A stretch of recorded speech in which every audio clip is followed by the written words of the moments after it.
안녕하세요. 네, 반갑습니다. 네, 너무 일찍 불러서 죄송하고요. 네, 식사 제대로 못 하셨죠? 네, 저도 의리 있게 같이 안 먹고 왔으니까 여러분만 고생하는 거 아니고 같이 고생할게요. 뭐, 여러분 혼자 고생하신 거 어떻게 두고 볼 수 있나요? 같이. 네, 힘내서 한번 해봅시다. 오늘 행정부 강론. 오늘은 이제 앞부분하고 이제 지방자치법하고 공무원법하고 경찰법까지는 가봐야 돼요. 경찰법도 한 중간 정도는 가야지 뭐 내일까지 정확하게 뭐 끝날 수 있을 것 같아서 자, 좀 스피드하게 갈 거고, 그 다음에 다행히 우리가 이제 총론하고 강론하고 차이가 있는 건 아니죠. 사실 총론에 배웠던 걸 바탕으로 해서 조금 더 지식을 얻는 것 뿐이니까 뭐 그렇게 크게 힘들거나 그러지 않을 건데, 다만 이제 지방자치법은 조금 특색이 있는 것들이 좀 나와서 그 부분만 좀 신경 쓰시면 나머지 것들은 우리가 총론에서 배웠던 거를 그냥 그대로 활용하고 관련 법조만 찾아보고 특징 몇 가지 안 보고 이러면 이제 특별히 어려움 없이 넘어갈 수 있는 부분이니까 오히려 좀 편안하게 들을 수 있죠. 다만 강론을 아예 안 보고 시험장 가면 굉장히 불안하죠. 끝까지 불안하죠. 뭔가 안 한 듯한 그런, 나오면 어떡하지? 그러나 이렇게 한 이틀 정도 투자해서 한번 들어라도 보면 어려운 게 별거 없구나라는 생각만 들어도 사실 큰 수학을 한 거기 때문에 사실 별게 없어요. 우리가 이미 거의 대부분 배운 건데 괜히 이제 책에 이렇게 뒤에 또 있으니까 불안하단 말이죠. 그래서 이번 기회에 제가 시험에 나올 것과 안 나올 것 딱딱 정리해가지고 설명해 드릴 테니까 한번 잘 따라와 봅시다. 자, 601페이지부터네요. 총론을 볼 때는 좀 꼼꼼하게 봤다면 강론은 나오는 부분과 그렇지 않은 부분이 있으니까 좀 이제 지식을 좀 선명하게 좀 구분해서 보시는 게 좋겠어요. 일단 601페이지 행정조직법 일반론 나오니까 이건 엄밀히 말하면 총론적 얘기죠. 얘기인데 다만 좀 더 자세히 설명을 하고 있을 뿐이고, 제2절에 이제 행정주체와 행정기관, 이 주체하고 기관과의 관계, 즉 법주체하고 법기관의 관계, 요 얘기는 아주 행정법에서도 굉장히 중요한 얘기고, 이 법주체가 이제 알다시피 권리의 기소주체가 돼가지고 당사자적 능력을 갖고 보통 적격도 갖는 게 원칙이죠. 자, 행정주체 누가 있나 보십시다. 두 번째 줄 국가, 그리고 우리가 이제 공공단체로서 지방자치단체, 영조물법인, 공공조합, 공공재단까지가 이제 공공단체죠. 그리고 이제 예외적으로 사인도 공무를 위탁받을 때 이제 공무수탁사인이 돼서 그때는 행정주체지를 서는데, 여기서 우리가 이제 중요할 것은, 좀 중요하게 봐야 될 것은 거기 국가 그리고 지방자치단체까지 되어 있고, 저라면 거기 1번의 두 번째 줄에 국가, 지방자치단체, 거기서 이제 화살표를 좀 그어 놓을 거예요. 슬러시를. 왜냐하면 이 국가라든가 지방자치단체는 법주체이고, 그 뒤에 있는 영조물법인부터 해서 영조물법인, 공공조합, 공공재단, 그리고 공무수탁사인까지 얘네들은 법주체이면서, 즉 행정주체면서도 동시에 행정청의 질을 같이 갖는 거죠. 그러니까 여러분이 이 부분을 딱 구분해서 봐두세요.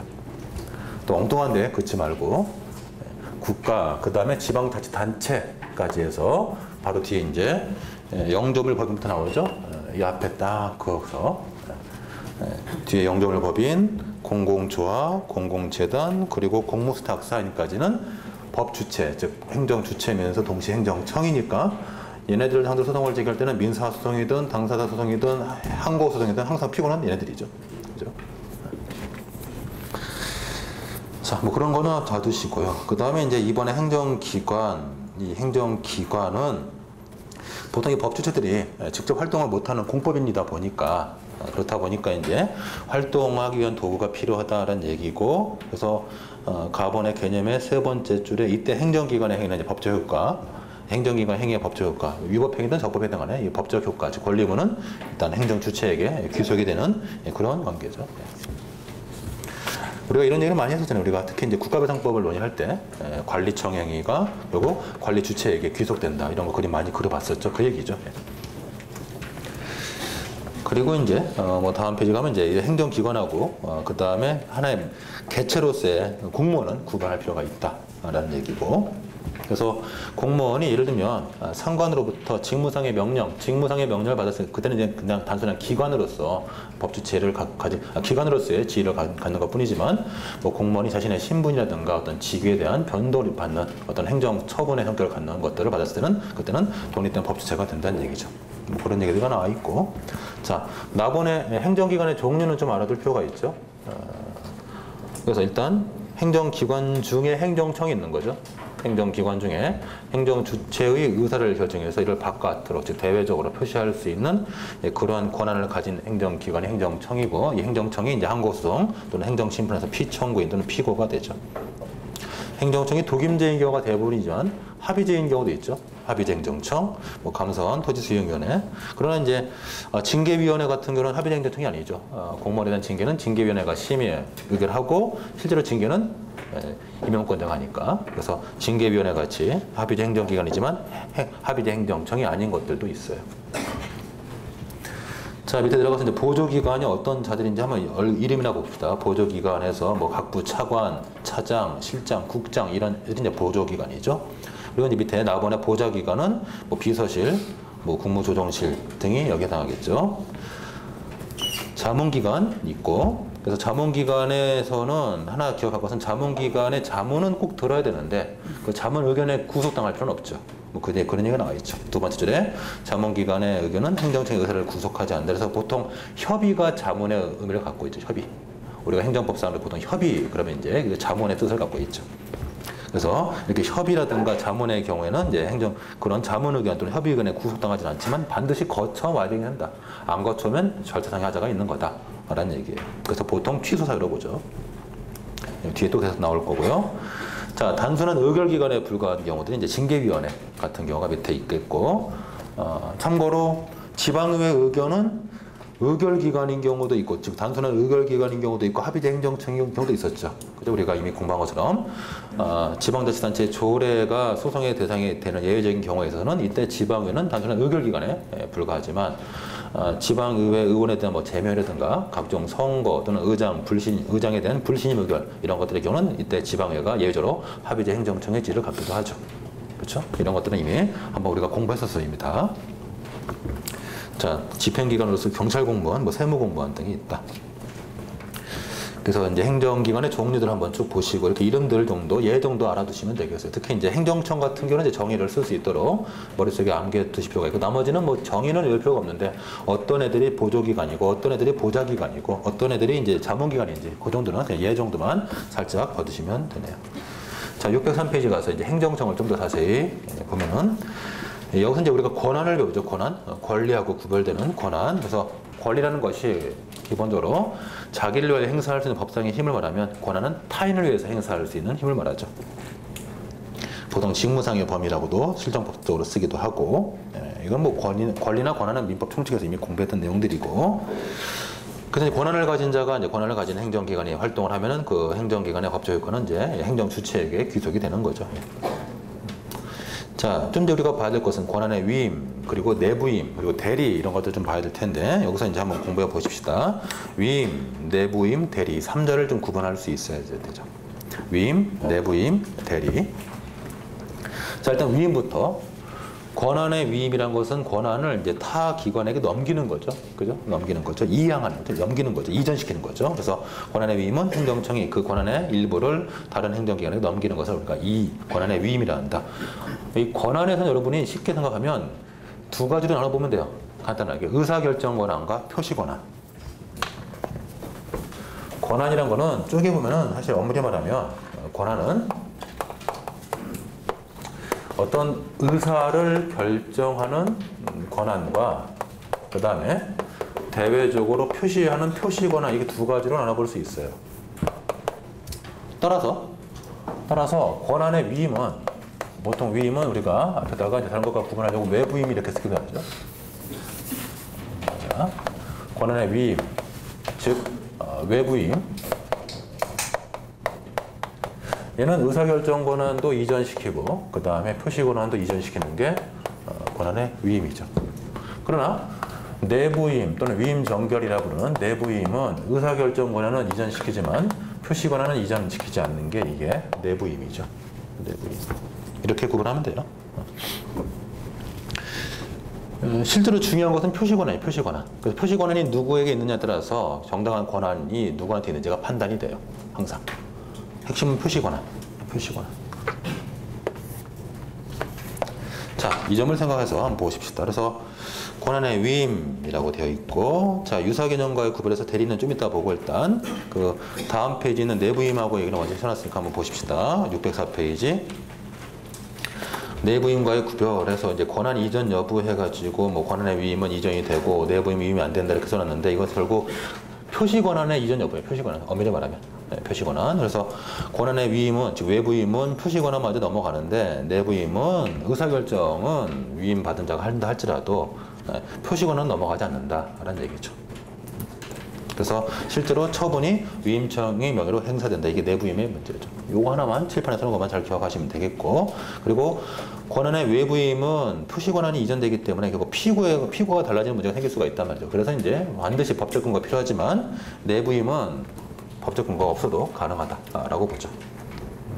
이런 점이 차이가 있고, 다만 이제 이 내부임과 외부임의 구별이 쉽지가 않죠, 사실은. 그래서 실제로 우리 판례는 이 항고 소송의 피고에 있어서는 엄밀히 말하면은 내부임, 외부임 좀 차이가 있어야 되죠. 그래서 외부임 같은 경우는 표시 권한을 갖고 있는 수임받은 수임청이 피고가 돼야 되겠으나 내부임은 표시 권한이 이전 안 되기 때문에 원래 위임청이 피고가 돼야 되죠. 그러나 우리 판례는 그런 거 다 무시하고 실제로 내부임과 외부임의 규정이 쉽지가 않다. 그래서 항고 소송의 피고는 처분 명의자죠.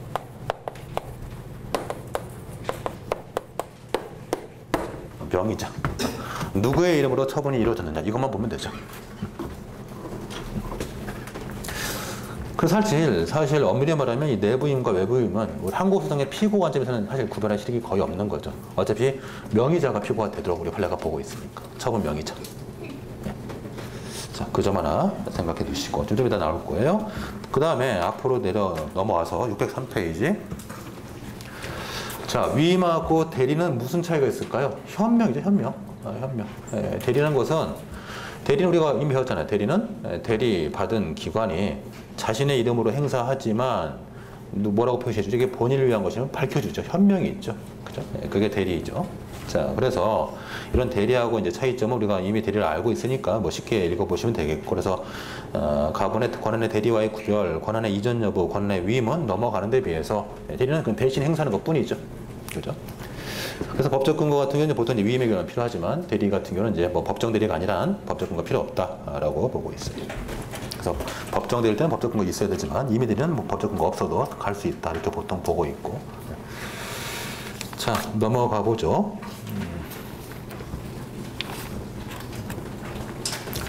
자, 604페이지. 이제 우리가 위임을 하고 있는 중이니까 3번의 위임의 법적 근거에 관한 얘기는 이건 아주 또 중요한 얘기이기도 하죠. 시험에 자주 묻는. 일단 다만 자주 묻긴 하되 여기는 학설에 관한 얘기는 뭐 간략하게 봐두고 판례 입장을 중심으로 좀 봐두세요.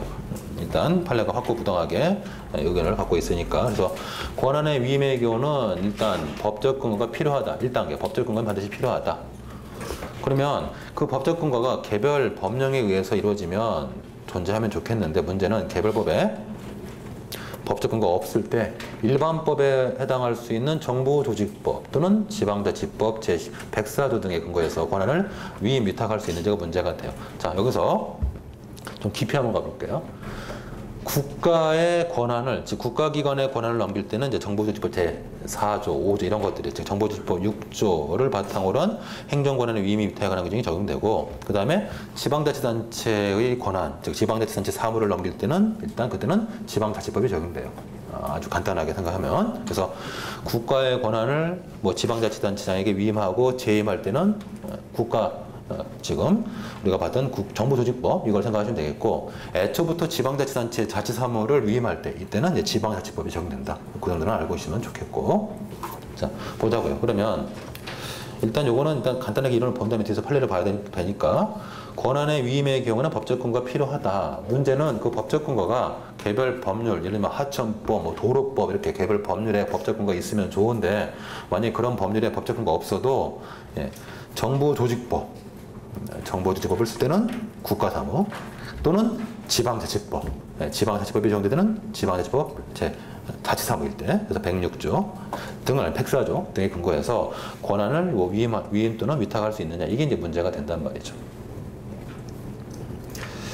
자, 그래서 생각해 보시고, 그래서 부정설은 이 권한의 위임과 관련된 정보조직법이라든가 지방자치법상의 규정은 이것은 권한이 위임될 수 있는 가능성을 언급한 것 뿐이지 이걸 근거로 권한 위임하면 안 된다. 그러면 국가권은 전부 다 떠넘긴다 이렇게 보는 거고, 그에 관해서 긍정설은 뭐 국민의 권리와 직접 관계없는 영역에서는 법률 위반 원칙을 완화시킬 수 있는 거 아니냐 해서 법정거 이런 일반법에 근거해서 권한 위임도 위탁할 수 있다 이렇게 보통 보고 있어요. 자, 판례가 아무 논거 없이 긍정설 입장을 취하고 있죠. 판례가 여기가 논거가 쓸 게 없어요. 그냥 판례는 긍정설일 뿐이에요.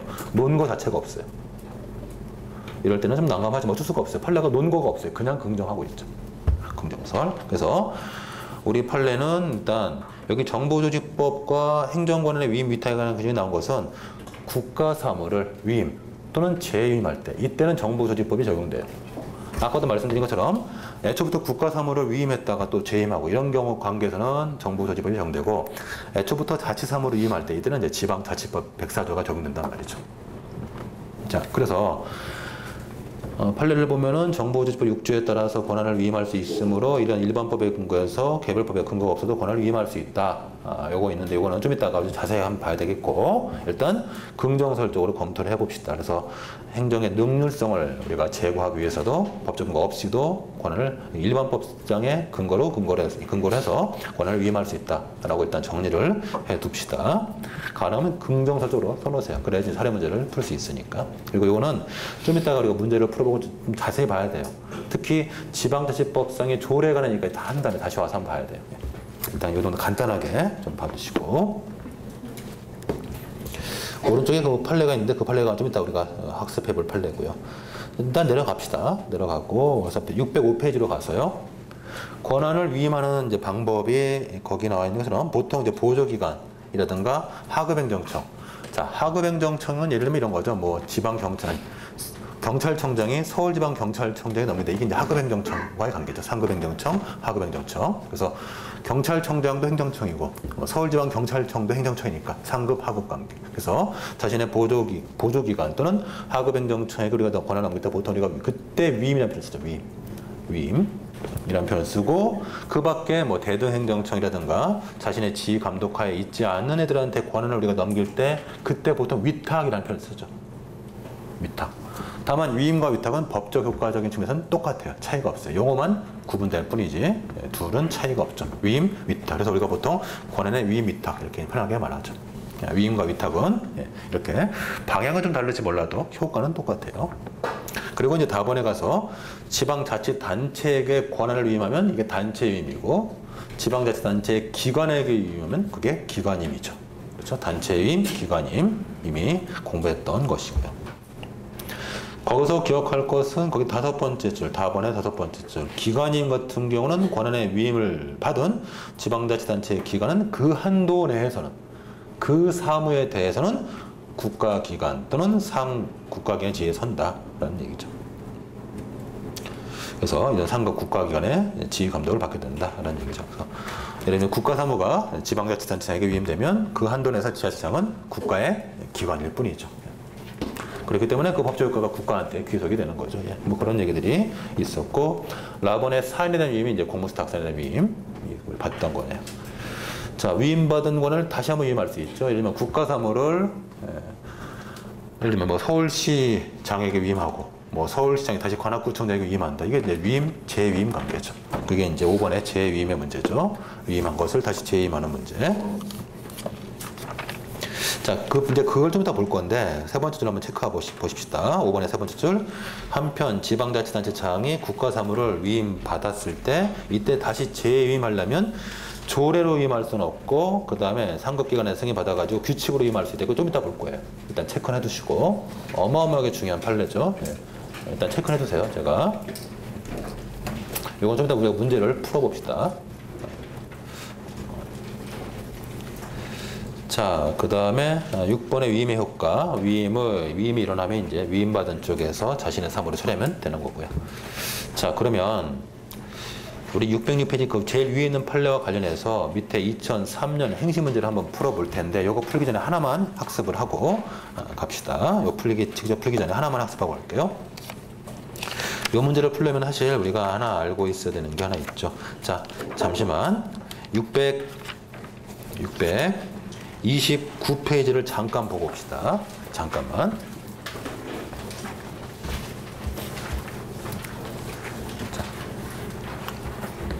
629페이지 잠깐만 보고 와요. 이 책에, 제 책에.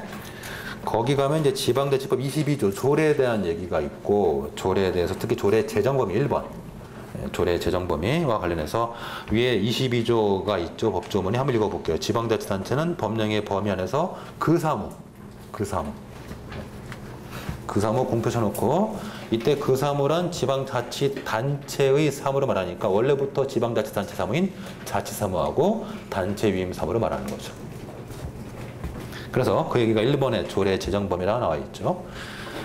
지방자치법 22조 본문은 그 사무에 관해서 조례를 제정할 수 있다. 이때 그 사무란 자치사무하고 단체 위임 사무를 말한다. 근데 단체 위임 사무가 거의 없어요. 실무상. 거의 얘가 거의 사라졌어요. 그러니까 결국 자치사무로 보면 되죠. 자치사무. 원래부터 지방자치단체 사무인 자치사무. 그러므로 자치사무에 대해서는 이렇게 조례 제정이 가능한데, 그러면 반대 해석하면 기관임 사무는 조례 제정 안 되는 거 아니냐, 이렇게 우리가 오해할 수 있거든요. 그건 아니에요. 기관임 사무도 조례 제정 가능하긴 한데 반드시 뭐가 필요하다? 반드시 상위 법률의 법적 근거가 필요하다. 이거 좀 어렵죠. 아주 중요한 얘기. 다시 한번. 지금 22조만 딱 보면은 지금 그 사무라 돼 있다. 그 사무는 자치사무하고 단체임 사무인데 다시 한번 말씀드리면 이 단체임 사무가 실무상 거의 자치가 없어졌으니까 거의 실종됐단 말이죠. 그러면 거의 이제 자치사무라고 생각하면 된단 말이죠. 그럼 반대 해석하면 기관임 사무는 조례 제정이 불가능하다, 이렇게 오해할 수 있거든요. 보통 그렇게 문제를 내거나 그렇게 혼동하게 만들죠. 그거 땡이란 틀린다는 얘기예요. 제일 많이 틀리는 부분이에요. 그래서 기관임 사무도 조례 제정이 가능한데, 다만 그렇게 되려면 뭐가 필요하냐? 기관임 사무 조례 제정하려면 반드시 즉 상위 법령에서 명문의 규정이 있었는, 수권 규정이 있었는 수권 규정이 필요하다. 네. 그래서 그 얘기. 자, 1번에 네 번째 줄. 우리 판례는 기관임 사무도 개별법에서 특별히 뭐하였을 때, 특별히 위임하고 있을 때는 그때는 조례로 정할 수 있다. 우리가 이제 이런 조례를 우리 판례가 위임조례라고 보통 부르죠. 이 위임조례는 일반적인 조례하고 달라요. 이 위임조례는 그냥 말 그대로 위임명령일 뿐이에요. 위임입법일 뿐이에요. 행정입법의 일종인 거죠. 자치법규가 아니라 행정입법의 일종인 거예요. 자, 그런 점에서 조금 차별이 있으니까 그거 하나 일단 봐두시고 이제 다시 원래 자리로 돌아가십시다.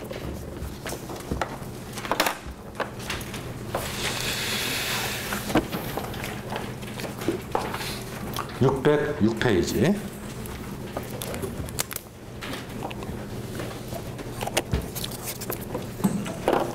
자, 이 문제 잘 보세요. 잘 보셔야 돼요. 이 문제가 왜 중요하냐면 이 문제의 배경이 되는 이 사실관계가 우리가 잘 알고 있는 무효와 취소의 구별 기준과 관련된 그 판례 표현, 중대 명백서를 최초로 밝혀낸 판례기도 하고, 그 다음에 이 문제가 왜 어렵냐, 쟁점이 되게 많아요. 이 문제가. 일단 또 뭐가 문제냐면 우리가 보통 제가 수업을 할 때 보통 주체상의 하자는 당연무효로 많이 판례가 보고 있다라고 말씀을 드리는데, 이건 그렇지 않게 본 또 예외적인 사례이기도 하고, 그래서 어마어마하게 그 관계된 얘기들이 많아요. 자, 그럼 한번 우리 풀어보십시다. 뭐 저라면 별표를 몇 개를 때려 박을 거예요. 자, 한번 풀어봅시다. 자, 도지사 A가 나오죠. 도지사 A는 환경 개선 비용 부담법 제9조 1항의 규정에 의한 환경 개선 부담금 부과 징수 권한을 같은 법과 시행령에 따라서 환경부 장관으로부터 위임받았다. 그러면 이제 환경부 장관이 있고, 그 다음에 도지사 A가 있죠. 그래서 이 도지사 지금 A에게 지금 부담금 환경 개선 부담금에 대한 징수 권한이 위임이 된 거죠. 뭐에 따라서 관련 법령에 근거해서 위임이 제대로 이루어졌죠. 자, 이어서 보십시다. 그런데 계속 A는 이 권한을 직접 행사하지 않고, 자, 이제 나오네요. 재위임에 관해서 법에 아무런 규정이 없기 때문에, 이게 문제죠. 그죠? 만약에 재위임에 대해서 법에 규정이 있으면 그대로 위임하면 돼요. 그러면 그게 바로 뭐가 돼요? 그게 바로 위임조례가 된다고. 위임명령. 그런데 재위임에 관해서 아무런 법적 근거가 없기 때문에 이 행정 권한을 도조례를 만들어서 구청장에게 재위임했다는 얘기예요. 자, 지금 이 도지사 A가 지금 구청장이 있는데 구청장 이름이 너는 뭐냐? B죠. 구청장 B에게 지금 다시 재위임을 했는데 이 재임을 할 때 지금 법령이 아니라 뭐를 한 거죠? 조례를 만들어서 한 거죠. 그렇죠? 조례를 만들어서 한 거죠. 조례에 근거해서 한 거죠.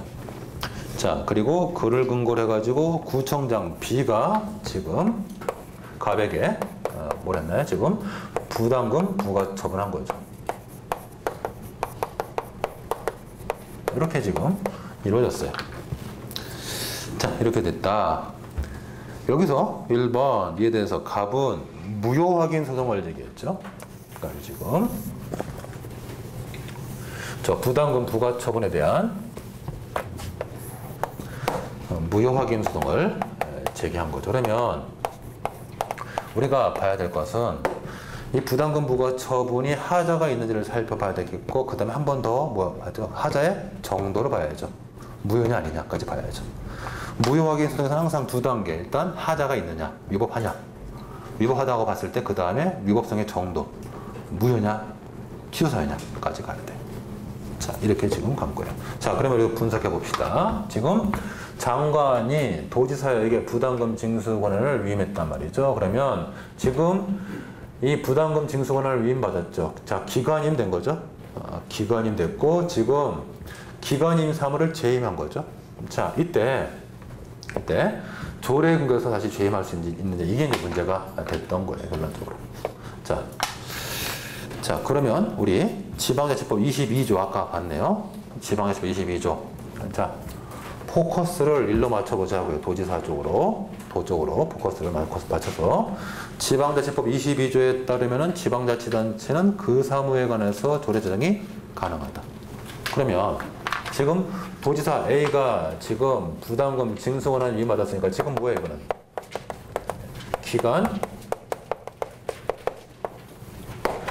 기관임 사무죠. 그죠? 기관임 사무. 그러면 자, 기관임 사무는 첫째 지자법 22조의 22조 1항의 그 사무가 아니죠? 그죠? 아, 그렇잖아요. 지금 피곤하시죠? 예, 피곤하신 거죠? 예. 지방자치법 22조에서 말하는 그 사무가 아니, 그 사무라면 아까 말했죠. 자치사무 아니면 단체임 사무. 기관임 사무 아니잖아요. 둘째, 그럼 이거 아니라고 해서 조례장 불가능한 건 아니죠? 뭐가 필요하죠? 이럴 때 이런 기관임 사무를 할지라도 뭐가 있으면 법령에 근거가 있으면 다시 재임할 수 있는 거예요. 그런데 지금 뭐가 없어요? 아까 문제에서 봤죠? 뭐가 없다고요? 재위임에 대한 지금 법령의 근거가 없다면서요. 그죠? 없다면서요. 그러면은 지금 이 사무를 다시 떠넘길 수 있어요? 못 떠넘기는 거죠. 그렇죠. 그렇기 때문에 조례를 만들어서 재임했는데 결국 위임이 된 건가 안 된 거야? 안 된 거란 말이죠. 그래서 결국 결론적으로 구청장 B는 권한을 제대로, 즉 적법하게 위임 받지 못한 상태죠. 사실 받아줄 것도 별로 없어요. 당연한 얘기니까. 권한을 위임받은 적이 없는 게 돼버린 거야. 위임의 근거 없이 넘어온 거니까. 그러면 이 부담금 부과 처분은 뭐가 돼요? 무권한 자의 처분이죠. 결국. 그래서 무권한 자의 처분. 권한 없는 자의 처분이에요. 그래서 하자가 있는 거예요. 다만 이 하자의 정도에 대해서 우리 판례가 이 사건에서 당연 무효가 아니고 그냥 취소 사유다. 라고 말했던 거죠. 그게 이제 문제가 됐던 거예요. 자, 그래서 무고난한 자의 처분인데 이 사건에서 우리 판례 것은 이 하자 정도가 취소 사유다 이렇게 봤었어요. 이 사건에서. 완전한 무관한은 아니라 할 수 있고 일단 권한은 형식적으로 넘어온 것처럼 보이지만 어쨌든 법적 권한 없이 넘어왔기 때문에 취소사유다 이렇게 판례가 판시했던 거예요. 자, 그럼 이걸 바탕으로 해서 한번 문제를 풀어보십시다. 1번 권리구제 가능성을 논해봐라. 2번 일반적인 재임의 법적 근거에 관해서 한번 살펴봐라. 자, 뭐 살펴보시면 되겠죠. 한번 그러면 먼저 1번부터 무효확인 소송을 제기했다. 권리구제 가능성. 먼저 무효확인 소송의 소재기가 적법을 해야 되겠죠. 그렇죠? 적법하고 그 다음에 두 번째 이 공고의 주장의 이유가 있어야 될 텐데 이 무효확인 소송의 소송 요건에 관한 문제는 뭐 큰 문제가 안 되는 것으로 보여져요. 일단 이건 부당금 부과 처분에 상대방이 소송을 제기한 사건이고 소송을 제기했고 그 다음에 뭐 그래서 이제 처분에 상대방이 소송을 제기했으니까 뭐 일단 원고적도 인정되고 대상적도 별 문제 없이 인정되고 그다음에 뭐 부당금 부과처분을 냈다라는 말이 없으니까 뭐 협의 수익 관점에서 무효 확인 수의 보충성도 뭐 별 쟁점이 안 되는 것처럼 보이고 뭐 당연히 확인이 있는 것처럼 보이고요. 그래서 특별한 경우 없이 소재기는 적법성이 인정된다고 보여져요. 만약에 이 문제를 조금 꼬아서 뭐 부담금을 부과했고 상대방이 부담금을 납부했다 이렇게 내버리면 이제 무효확인 소송의 보충성도 사실 문제가 되는 거죠. 그래서 종전과체 보충성을 긍정하던 입장에서 이건 확인이익이 없는 건데 이게 지금 괜히 지금 너무 많이 나갔나요? 힘든가? 좀 오늘 흡수력이 별로 안 좋은 것 같아요. 자, 지금 만약에 이 문제에서 부담금을 납부했다 이런 표현이 나왔으면 이건 소재기 적법성도 쟁점이 된단 말이에요. 부담금 냈으니까 냈던 부담금 돌려받는 가장 적합한 수단이 뭐예요? 부당이득 반환 청구 소송이잖아요. 그러니까 당연히 쟁점으로서 뭐가 돼요? 그때는 무효 확인 소송의 보충성 여부가 소송 요건 당에서 쟁점이 된단 말이죠.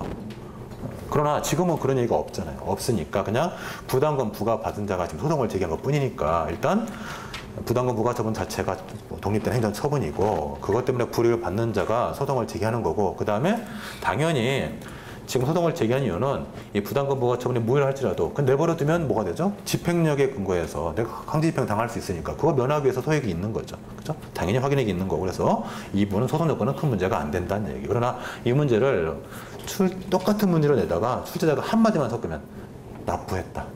한마디만 섞으면 뭐가 되죠? 소송 요건 단계에서 무효 확인 소송의 보충성이 쟁점이 갑자기 된단 말이죠.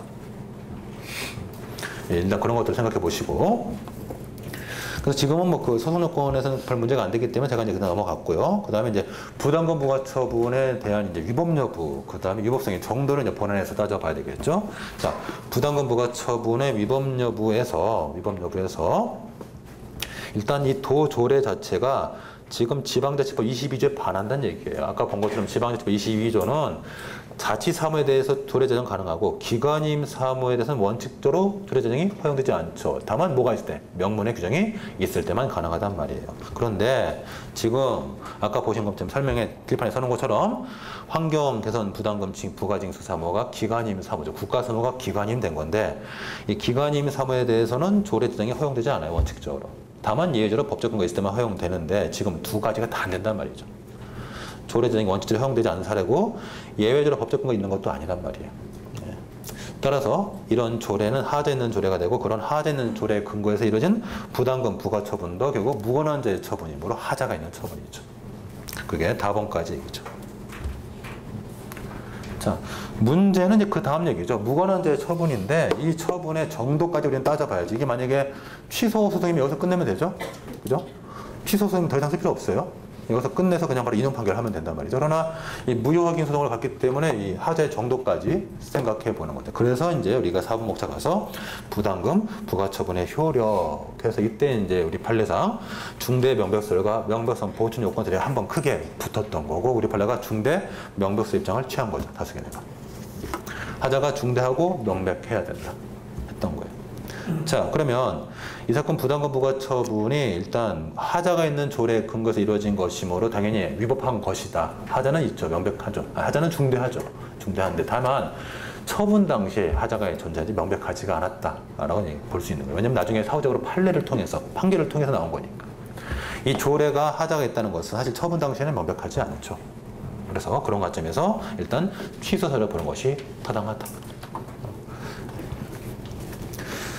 이렇게 보시는 게 좋겠고, 이렇게 쓰는 게 제일 정확한 표현이고, 우리 판례는 사실 이렇게 안 써놨어요. 판례는 뭐 규칙이라는 것이 사건마다 다르고 경우마다 달리 해석되기 때문에 그래서 명백하지 않다. 그래서 취소하다 이렇게 써놨는데, 그런 판례 논문은 사실 원형하기가 좋지 않고, 이렇게 제가 써놓은 것처럼 이 조례 자체가 하자 있는 조례인데, 하자 있는 조례에 근거한 처분에 대해서 결국 법원이 조례 하자가 있는지를 나중에 확인해 봐야 하는 거니까 처분 당시에는 명백하지 않다. 그래서 명백성 요건이 충족이 안 되기 때문에 취소하다 이렇게 보는 게 타당한 답안이 될 거예요. 그래서 취소 사유다. 그러므로 이 무효확인 소송 뭐가 되죠? 원칙적으로 기각 판결되는 거죠. 다만 예외적으로 뭐가 있으면, 예외적으로 이 무효확인 소송이 취소 소송의 제기 요건을 충족했으면 바로 취소 판결을 판례가 할 수도 있죠. 그렇죠? 그거는 생각해 볼 수도 있어요. 그래서 5번의 법원의 판결, 원칙적으로 무슨 판결? 기각 판결. 다만 예외적으로 이 무효확인 소송의 취소 소송의 제기 요건을 충족했을 때는 그때 바로 취소 판결을 한다. 어제 우리 판례 배웠다. 판례 입장. 자, 배웠던 거 다 나오죠. 이렇게 풀어라 하는 문제. 그 다음에 이제 설문 2번 같은 거는 여러분께서 뭐 앞에 있는 거 그냥 쓰시면 되는 거니까 읽어보시면 되겠고. 자, 넘어가십시다. 그럼 결국 판례 얘기는 뭐예요? 판례 얘기는 다시 605페이지 마지막 605페이지 요 얘기죠. 이렇게 지방자치단체장이 재위임할 때는 어떻게? 이렇게 조례로 위임을 하려면 반드시 뭐가 필요하다? 명문의 규정이 필요하다는 얘기죠. 그래서 만약에 명문의 규정이 없으면은 위임기관장의 승인을 얻어가지고 규칙으로 위임하면 되는데, 네가 규칙으로 위임하지 않고 조례로 위임했기 때문에 위법한 조례다라는 얘기예요. 그게 605페이지 마지막부터 606페이지까지 얘기해요. 이해되신가요? 여기 좀 어려워요. 그러니까 우리 판례 얘기는 이 얘기죠. 도지사 A가 구청장 B에게 위임받은 사무를 다시 위임할 수 있나요? 이건 된다는 얘기죠. 자, 이거 굉장히 다시 한번 할게요. 지금 너무 중요한 건데, 지금 제가 앞 시간 해가지고 여러분 지금 미칠 것 같은데, 그 심정 이해하는데. 자, 판례 얘기는 도지사 A가 구청장 B에게 다시 재임할 수 있다는 얘기. 할 수 있다. 재임은 할 수 있다. 이거 못하면 할 수는 있다. 다만 어떻게 해야 된다? 규칙으로 하네, 규칙으로. 조례로는 할 수 없고 규칙으로 해야 된다. 규칙으로. 그 얘기죠. 그럼 조례로는 언제 위임할 수 있어요? 명문의 규정이 있을 때만. 근데 지금 명문의 규정이 없잖아요. 그 얘기예요. 그러니까 우리 판례가 두 가지 말한 거예요. 지금 일반법에 의해서 권한을 재위임할 수 있는데 그러려면 뭐로? 규칙으로만 상급기관의 승인을 얻어가지고 규칙으로만 위임할 수 있는데, 지금 네가 그렇게 안 했지 않느냐. 지금 너의 방식은 뭔데? 너는 조례로 했는데, 조례로 위임하려면 뭐가 필요하다? 개별법에 근거가 필요한데 없지 않느냐? 안 된다는 얘기예요. 그래서 무관한죄 처분이다 라고 보는 거예요. 자, 그러면 제 말이 맞나 들어보세요. 첫째, 우리 판례는 위임받은 사무를 다시 재위임할 수 있다라고 보고 있다? 맞는 얘기죠? 그죠? 할 수 있다고 보고 있어요. 둘째, 법적 근거 없어도 재임할 수 있어요? 있죠. 그죠? 이것도 맞는 말이죠. 맞잖아요. 법적 근거 없어도 일반법에서 권한 위임할 수 있다고 하니까, 그러니까 개별법상의 법적 근거 없어도 일반법에서 권한 위임할 수 있다고 하니까, 두 번째, 개별법상의 법적 근거 없어도 위임할 수 있다? 있다는 얘기예요. 가능하다는 얘기예요. 셋째, 그럼 그 형식은 어떻게 된다? 그 형식은 조례로 만들 수 없고 규칙으로만 위임해야 되는데, 네가 조례로 만들었기 때문에 조례를 제정할 수 없는데 조례를 만들었네. 잘못된 조례다, 하자 있는 조례다, 이렇게 본 거란 말이죠.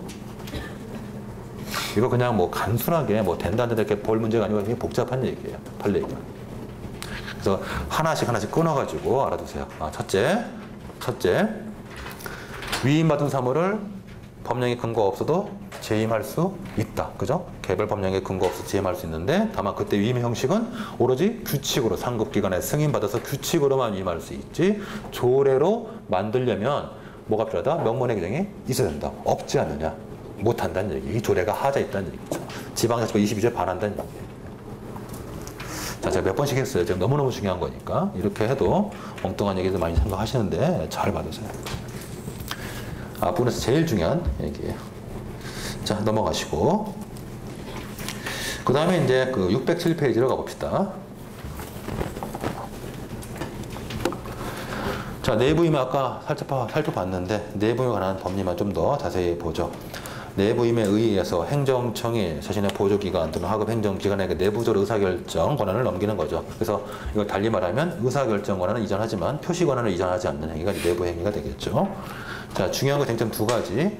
항고소송에서의 피고 내부임과 외부임은 서로 달라야 되겠지만 우리 판례는 외부임과 내부임의 구별이 쉽지 않다라는 점을 고려해서 처분 명의자가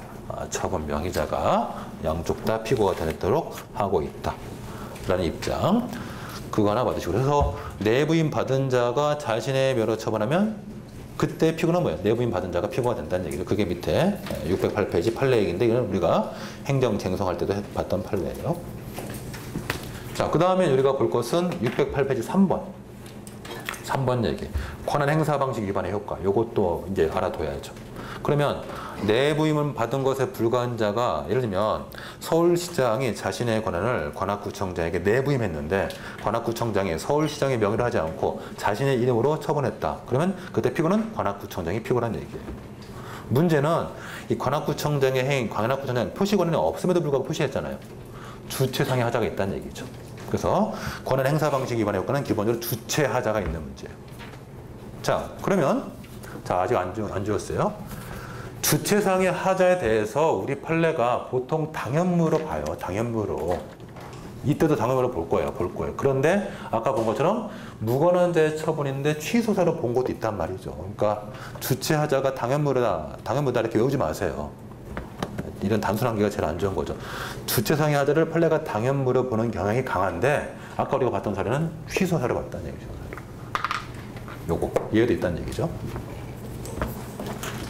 자, 그러면 다시 일로 돌아와서 이 권한 행사 방식 위반의 효과, 주체상의 하자의 문제가 발생했고, 일단 판례부터 봅시다. 밑에 다번 판례 당연무효로 보고 있다. 그래서 일단 머릿속에 우리 판례가 주체상의 하자는 기본적으로 당연무효로 보는데 아까 봤던 사건에선 취소로 본 사건도 있더라. 이렇게 기억하시고. 자, 위에 학설 한번 올라갈게요. 학설적 얘기는 좀 볼 필요가 있어요. 어렵지 않으니까 간단하게. 일단 취소 사유설은 이 내부임의 경우는 일단 내부적으로 위임이 있지 않느냐. 그러니까 일단 기본적으로 아무것도 위임이 없는 것과는 달리 차별해서 볼 필요가 있다. 그래서 취소 사유로 보자라는 견해가 있고, 그 다음에 우리 판례처럼 당연무로 보자. 무관한 자 처분이니까 당연무로 보자라는 견해가 있고, 개별적으로 검토하는 게 이게 재밌어요. 개별적으로 검토하는 견해는 내부임을 받은 수행기관이 만약에 보조기관일 때, 뭐 부시장, 뭐 차관, 원래 부시장, 차관 이런 애들은 처분 권한이 원래 없죠. 그러니까 이런 애들이 처분하는 것은 굉장히 이상한 현상이죠. 그럼 국민들 딱 보고 왜 쟤가 처분하지? 오해를 그죠? 의심할 거 아니에요.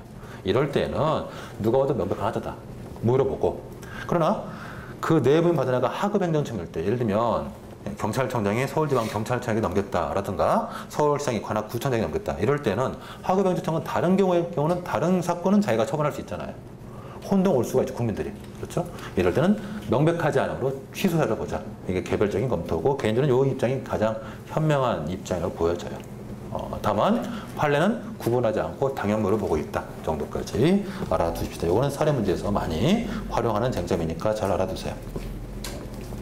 그래서 밑에 검토는 개별 검토설의 입장을 취했고, 쏘는 거 보시면 라본의 첫 번째 줄, 보조기관에 불과한 자가 자신의 명의로 처분하는 것은 매우 이례적인 현상이다.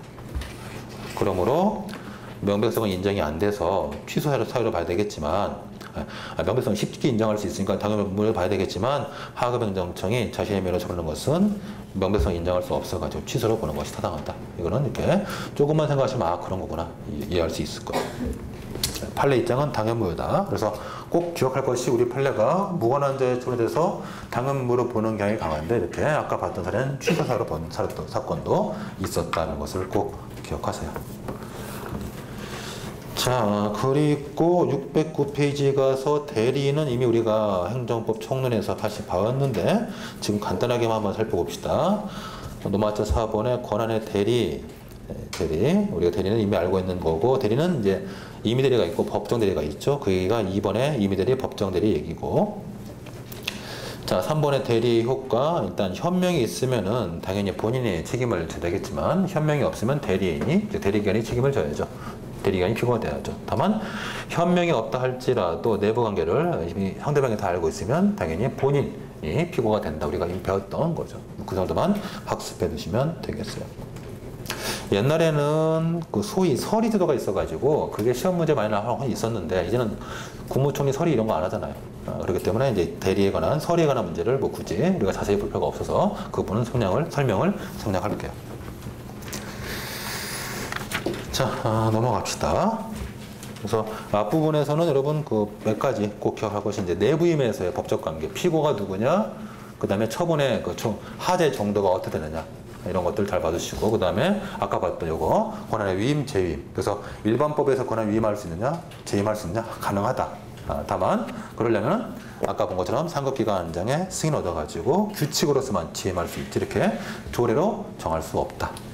조례를 정했으면 그 조례가 하자 있는 조례다. 그럼 하자 있는 조례의 근간 처분은 취소 사유다. 이렇게 정의를 해두세요. 자, 610페이지 가봅시다.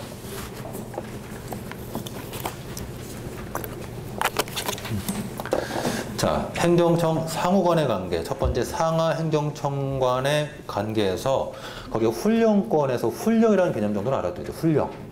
훈령이 뭔데? 훈령이 상급 행정청이 하급 행정청 또는 자신의 보조기관의 직무행위에 대해서 직권한 행사의 방향 등을 지휘하고 컨트롤하는 그런 일반적 추상적으로 우리가 보통 훈령이라고 보통 부르죠. 훈령. 이 훈령에 관한 자세한 얘기는 지금 볼 필요가 없어요. 어차피 뒤에 가서 공무원법에 가면 직무명령할 때 그때 같이 볼 거니까 일단 훈령의 정의 정도만 보시고 나번 얘기, 다번 얘기가 뒤에 한 번 더 나와요.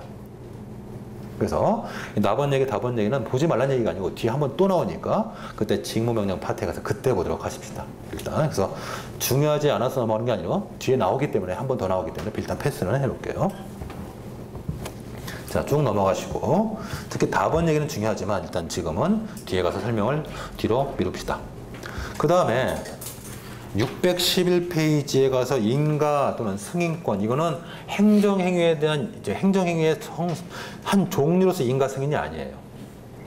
우리가 이제 행정행위 공부할 때, 행정행위 종류 공부할 때 인가라든가 승인 이런 거 봤었는데 그런 것과는 관계가 없어요. 그냥 하급행정청이 어떤 행위를 하기 전에 상급행정청의 어떤 승인을 받아오라, 인가를 받아오라 그런 것이 뿐이지 결국 내부행위로서의 인가 또는 승인이에요. 그러니까 이 자체는 행정행위로서의 인가 승인과 구별되는 거니까 그것만 혼동 없이 보시면 돼요. 자, 가본의 의의는 하급행정청이 일정한 권한 행사에 대해서 미리 인가를 받도록 함으로써 결국 사전적인 통제수단이죠. 그러면 얘는 뭘까? 얘는 그 자체 그냥 내부 행위예요. 외부 행위로서 행정행위가 아니에요. 내부 행위니까 이 인가를 뭐 소송을 통해 다툰다 이런 것들은 생각할 수가 없는 거죠. 그냥 굳이 다툰다면 기관 소송의 문제가 발생할 수 있을 뿐이지 이 자체를 항고 소송 다툰다 이것은 허용할 수 없는 얘기예요. 그런 얘기가 되겠죠. 그래서 그 정도 읽어보시면 되겠고, 그래서 넘어가시면 612페이지 다번에 구별 개념으로서 행정행위로서 인가하고 구별하는 거 요거 정도만 그냥 한번 읽어보시면 돼요.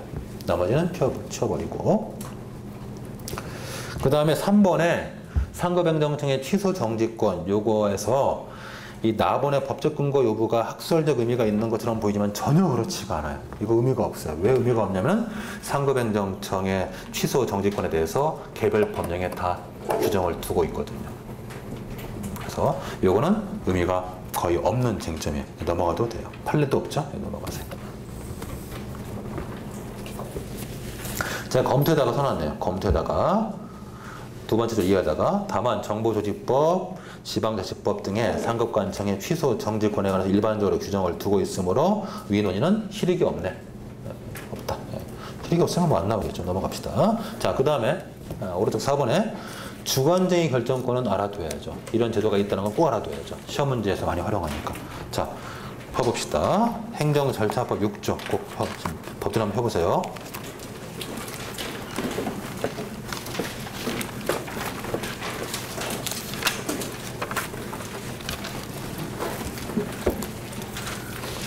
자, 주된 관할이 누구냐 그 말이죠.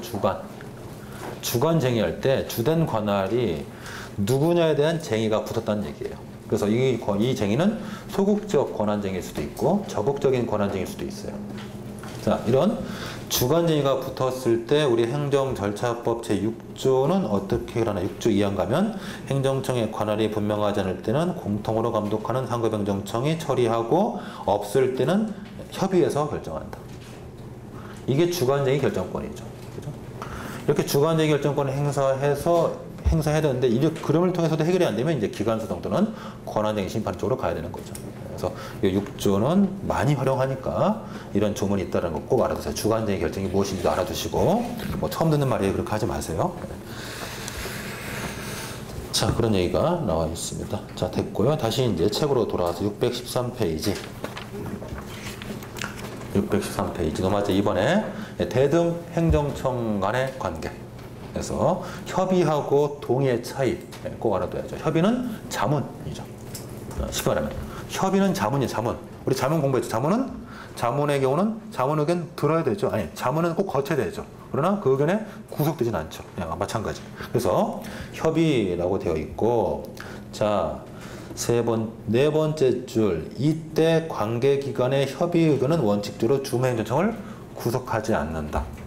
그러나 꼭 할 것이 여섯 번째 줄, 다만 법에서 규정된 협의 절차를 이행하지 않고 행정처분이 이루어지면 이건 절차상의 하자가 있는 거다. 그래서 정리하면 협의의 경우는 협의는 반드시 거쳐야 되죠. 그러나 협의 의견에 구속되지는 않는다. 자문도 마찬가지예요. 자문은 반드시 받아야 하나 그 자문 의견에 구속되지 않는다. 이렇게 정리하면 되죠. 이렇게 딱 정리해주세요. 시험에 많이 나오는 부분이고, 그 다음에 두 번째, 동의는 쉽게 말하면 공동 의사결정이죠. 두 행정기관이 공동으로 의사결정하는 거죠. 한꺼번에 같이 모여가지고 공동 의사결정이에요. 따라서 네 번째 주 끝머리, 이 경우에 주행정청은 관계행정청의 동의 의견 뿐만 아니라 부동의 의견에 구속된다. 의견을 합치를 봐야 되니까. 그래서 따라서 관계행정청의 동의를 받아야 함에도 불구하고 동의 없이 한 처분은 보통 주체상의 하자에 해당하는데 무효원이 된다라고 본다. 이건 판례 얘기는 아니에요. 판례가 아직 없기 때문에 판례 얘기는 아니고 보통 그렇게 설명하지만 이건 판례는 아니에요. 판례는 아니에요. 이렇게 써놓으세요. 나중에 오해하실까봐. 확실한 거는 그 네 번째 주의하죠. 이 경우 주무행정청은 관계행정청의 동의 의견 또는 부동의 의견에 구속되긴 한다. 된다. 그래서 일단 주체상의 하자가 발생하는데 그 하자 정도는 아직 판례가 없기 때문에 모르고, 그 다음에 그 다음 문단, 부동의라든가 동의라는 것은 내부 행위일 뿐이죠. 그래서 이 부동의 또는 동의를 소송으로 다툴 수는 없고, 만약에 부동의했을 때 그를 바탕으로 결국 의사결정 거부가 나왔을 때는 거부 처분을 하셔야 된다. 이게 우리 판례 얘기인데 우리가 이것을 인허가 의제할 때도 한번 봤던 기억이 날 거예요. 자, 614페이지 문제를 한번 풀어보십시다. 자, 이 문제는 아주 출제됐을 때 상당히 조금 충격이라기보다는 조금 어려웠다고 평가됐어요. 왜냐하면 이런 형태 문제가 나온 적이 없었거든요. 한번 보실까요? 지금도 그냥 보면 좀 어려울 수도 있어요. 소방법이 있고, 건축허가 등의 권한이 있는 행정기관은 건축허가 등을 함에 있어서 미리 그 건축물의 공사 시공자 또는 소재를 담당하는 소방본부장 등의 동의를 받도록 되어 있다. 동의라고 되어 있죠. 동의. 갑은 상가 건물을 신축하고자 건축법상 허가권자인 도지사 을에게 허가를 신청했는데 소방본부장 병이 동의를 거부했죠. 부동의 의견 낸 거죠. 그에 따라서 결국 건축허가가 거부됐겠죠. 그러면 이때 소방본부장 병의 동의의 법적 성격, 이것은 내부행위죠. 이 동의 자체는 내부행위예요. 내부행위로서 이 동의 자체가 행정소송 대상되는 처분은 아니죠. 내부행위일 뿐이니까. 그래서 첫 번째 동의 법적 성격, 이건 행정 내부행위고, 내부행위로서 이것은 외부효가 없기 때문에 행정소송에 대상되는 처분은 아니에요. 자, 그럼 우리가 어떻게 소송을 다투어야 되죠? 부동의 의견에 근거한 결국 그 관할 도지사 을의 건축허가 발급 거부 처분, 즉 불허가 처분, 이걸 다투어야 되는 거죠. 그렇죠? 예, 그래서 거기 노마트 3번에 써놓은 것처럼, 자, 1번의 갑은 쟁송의 대상, 병의 동의 거부는 내부 행위므로 소송 대상이 안 된다. 따라서 갑은 동의 거부를 대상으로 소송을 제기할 수는 없고, 결국 뭘 다투어야 된다? 결국 건축허가 불허가 처분, 이걸 다투어야 된다는 얘기죠. 그러면 건축허가 불허가 처분에 다툰다 했을 때 우리가 행정심판으로 제기한다면 결국 음행심판이 효과적인 수단이 될 거고요. 이미 공부한 것처럼. 그리고 행정소송을 제기한다면 음행소송이 없으니까 이제 피소소송으로 가야 되겠죠. 자, 문제는 취소송을 제기했을 때 이제 이런 문제가 생겨요. 기속력의 문제가 생겨요. 기속력. 자, 지기 아까운데 나 지우자. 자, 지금 도지사, 소방 본부장, 지금 여기서 부동의를 하겠다라는 의견을 내줬기 때문에 이제 결국 허가 발급을 불허가 처분한 거 아니겠어요? 불허가 처분 한 거잖아요. 자, 그러면 이 불허가를 당한 상대방은 일단 소송을 제기할 때 만약 취소송으로 한다고 한다면 저 불허가 처분에 대한 즉 거부 처분이겠죠. 불허가 처분 취소 소송을 제기할 거 아니에요? 자, 그래서 제기했더니 이제 법원이 만약 가정에서 취소 판결을 하고 이 판결이 확정됐다 한다면 불허가 처분이 거부 처분이니까 30조 2항에 따라서 재처분 의무가 인정되죠. 우리 행소법 30조 2항에 따라서 재처분 의무가 인정되죠. 그러면 이 재처분을 하려면은 도지사가 혼자 할 수 없죠. 누구의? 소방본부장의 동의가 필요하죠. 그래서 재처분 의무를 이야기해서 결국 소방본부장의 동의가 필요하다는 얘기예요. 그러면 이 동의가 필요하다는 것은 결국 무슨 문제일까요? 30조 1항에 따라서 기속력의 무슨 범위? 주관적 범위가 문제가 된 거죠. 기속력의 주관적 범위로서 처분청 및 누구? 관계 행정청까지 기속한다. 도지사가 처분청,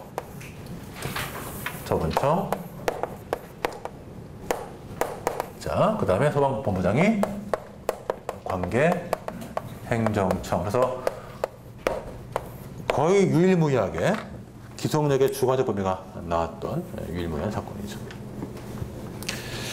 그 얘기를 제가 써놨을 거예요. 라고 한번 읽어봅시다. 우리 행정소송법에는 음행소송이 아직 도입되지 않았으므로 갑은 불허가 처분에 대해서 취소소송을 제기해야 된다. 4조 1호. 이때 취소 판결이 나와 확정되면 기속력으로서 재처분 의무가 인정된다. 30조 2항.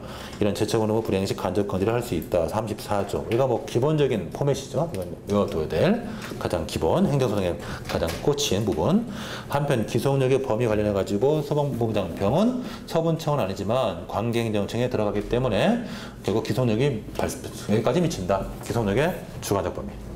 네, 그래서 병이 동의를 해야 되는 법적 기속을 받고 그 동의에 따라서 이제 결국 허가 처분을 내줘야 되겠죠. 이런 구조를 갖게 된다는 얘기예요. 자, 요 얘기를 한번 보시면 좋겠습니다.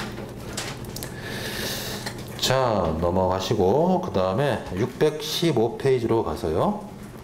615페이지. 국가행정조직법에서는 사실 우리가 헌법에서 배우기 때문에 특별한 쟁점은 없고 그 감사원에 관한 얘기 정도가 이제 우리 보통 행정법 교과서에 언급이 되기도 하는데 어차피 그 밑에 있는 심사청구에 대한 결정권이라든가 이런 것들은 나중에 다 뒤에서 배울 거니까 일단 지금은 넘어가도록 하십시다. 그래서 지금 넘어가도 되겠고 어차피 중간중간 다 나올 거니까요. 넘어갈게요.